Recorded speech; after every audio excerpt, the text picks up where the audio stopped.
반도체 업종을 보면 2016년은 턴어라운드에서 반등했다 기었다 반등했다 기었다가 삐걱삐걱 올르다가 또 기었다가 그러다가 2016년 말부터 쫙 올라가기 시작했거든요. 저는 지금 중간 정도 와 있다고 생각하고 있어요.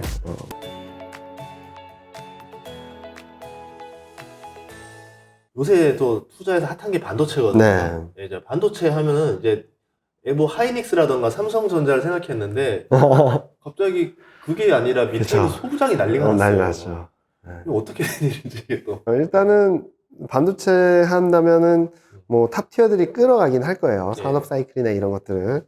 근데 최근 보면은 AI 반도체 그리고 뭐 미국 기업들이 알게 모르게 탈중국을 하면서 수혜를 받는 기업들이 많이 생기기 시작했거든요.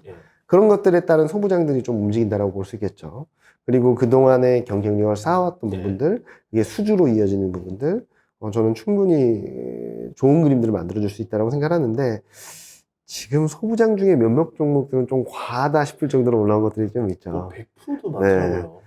100%가 뭐예요? 300%도 300% 있어요? 네, 네. 와, 뭐지?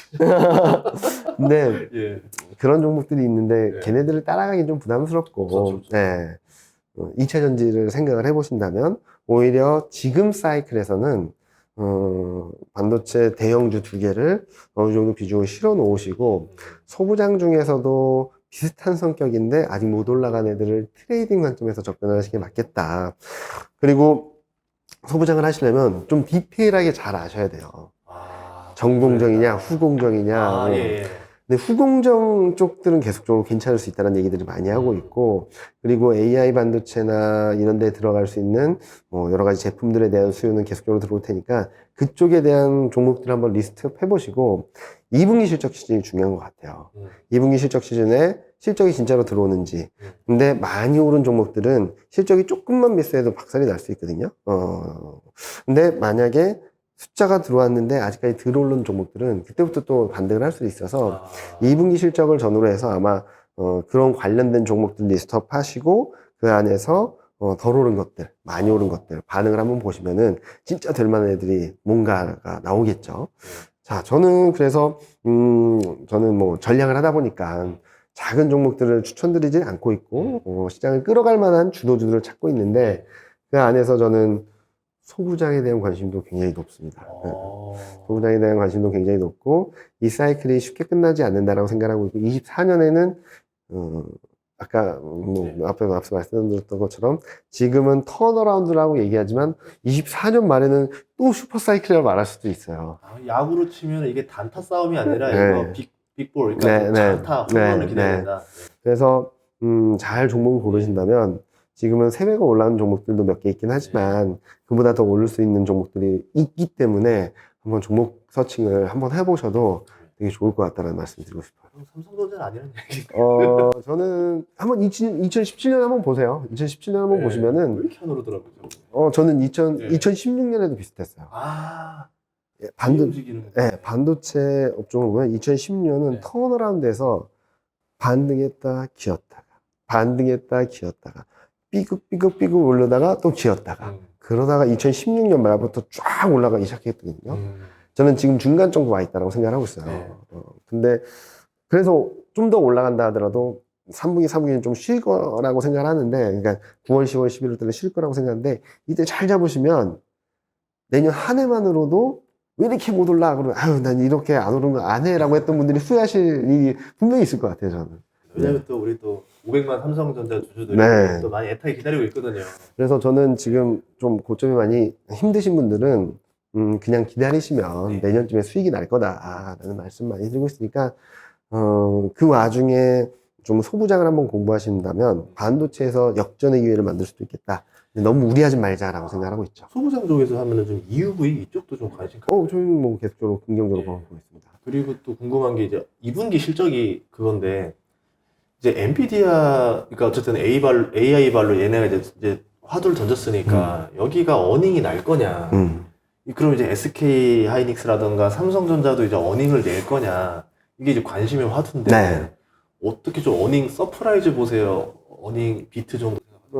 저는 반도체 섹터는 이미 어느 정도 아웃라인이 나왔다고 생각하고 네. 있어요. 반도체 수출 금액을 보면은 1, 2, 3월보다 3, 4, 5, 6월이 확실하게 레벨업 돼 있거든요. 그러니까 실적이나 업황 바닥은 1분기였던 것 같다. 예. 턴어라운드 하고 예상보다 우리가 우려했던 것보다 좀 나을 수 있겠다라는 예상을 하고 있고, 실제로 2분기 반도체 업종의 실적 전망을 보면은 적자가 축소되고 있고요. 예. 그리고 2023년 연간 실적을 보면 바닥에서 조금씩 올라오는 그림이 나타나고 있거든요. 그래서 저는 지금 6월 말 7월 초 좀 더 흔들릴 수 있다 하더라도 저는 7월 7일 전후로 해서 좀 분위기가 바뀌어질 수 있다고 생각하는 거는 실적 가이던스 발표가 있으면은 예상보다 괜찮은 그림을 통해서 다시 한번 움직이지 않을까라는 생각을 하고 있죠. 그래서 너무 걱정하지 마요. 7일 뭐가 있나요? 삼성전자 실적 가이던스가 아, 있죠. 네. 7월 7일. 아, 이거 네. 하필 날짜가 세븐세븐이네요. 네네. 아, 야, 7 하나 더 있으면 7시에 발표하면 럭키 세븐. 그렇죠. 그래서 저는 네. 너무 걱정하지 말자. 반도체 업황 턴어라운드 할 가능성들이 확실하게 보여주고 있기 때문에 물론 뭐 핸드폰 판매라든지 그런 것들이 좀 플러스 마이너스 알파를 줄 수는 네. 있어도 반도체 업황은 1분기가 저점이었고 2분기부터는 좀 턴어라운드 하는 그림이 나타날 거다. 다만 흑자 전환 여부는 아마 올해 4분기를 좀 확인해야 될 것 같아요. 그래서 2분기 때는, 그러니까 2분기 실적을 확인하는 7, 8월 달에는 와!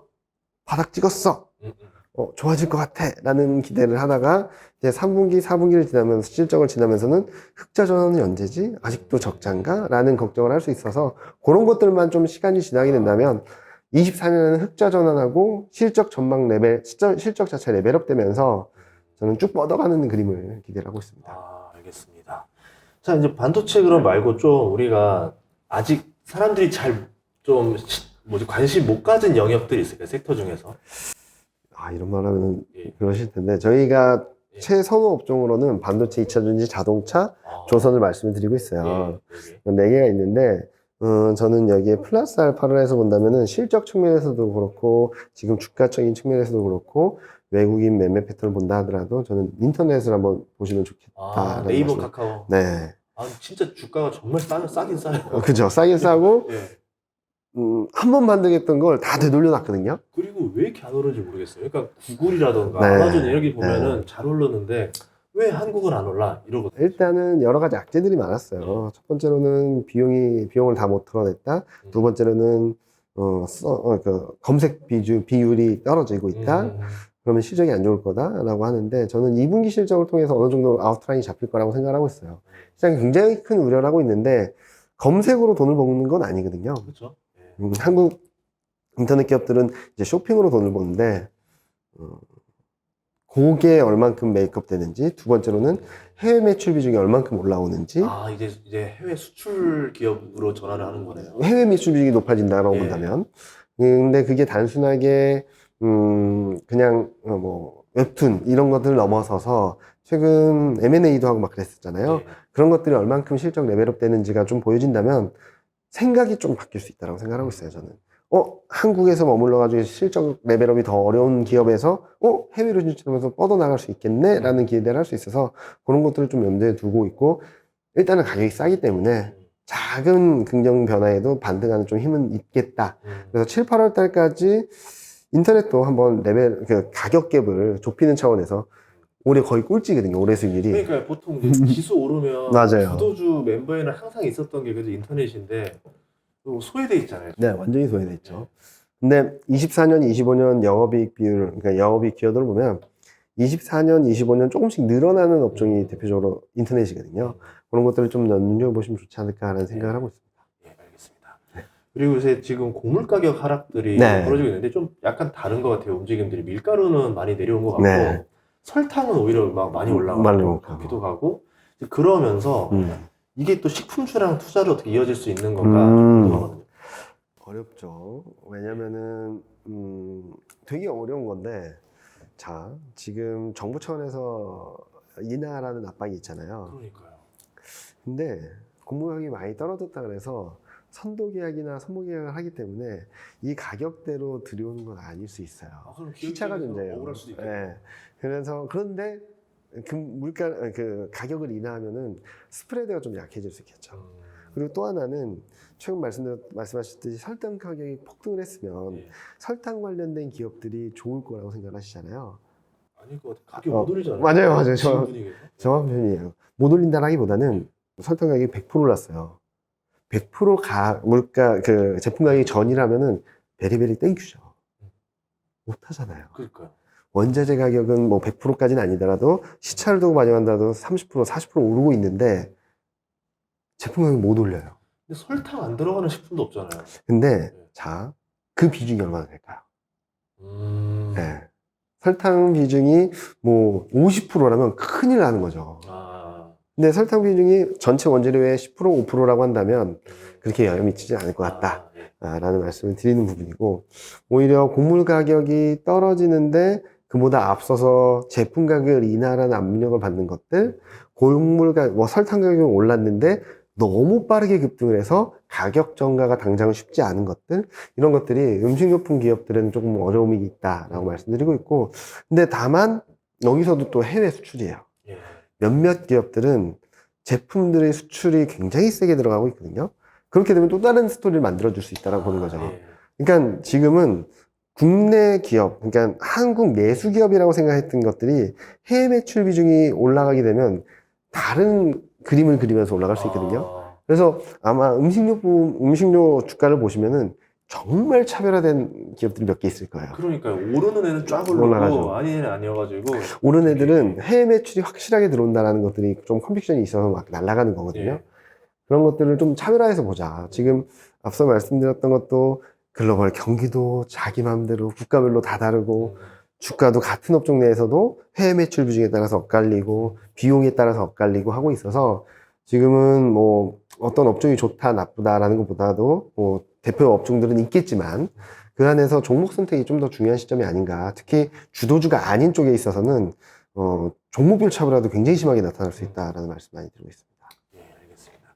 그리고 이제 원자재 중에서 요새 또 이제 굴이라던가 네. 여기에 주목해라 이제 이런 얘기도 나오는데 네. 좀 약간 뭐랄까 금속류, 비금속류 네. 요쪽은 어떻게?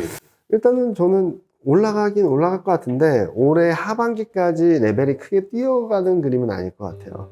일단은 중국 경기가 회복세를 보이고 있지만 사람들이 이렇게 기대했던 높이에는 못 미칠 수 있거든요. 예. 그러면 이 높이는 낮아질 거고 이렇게 높이는 좀 톤다운 될 거고 미국하고 유럽은 이제 3분기, 4분기, 내년 1분기까지는 0%대 성장을 하기 때문에 당장 그런 비철금속 수요가 폭발해서 레벨을 올라가는 그림은 아닐 것 같다.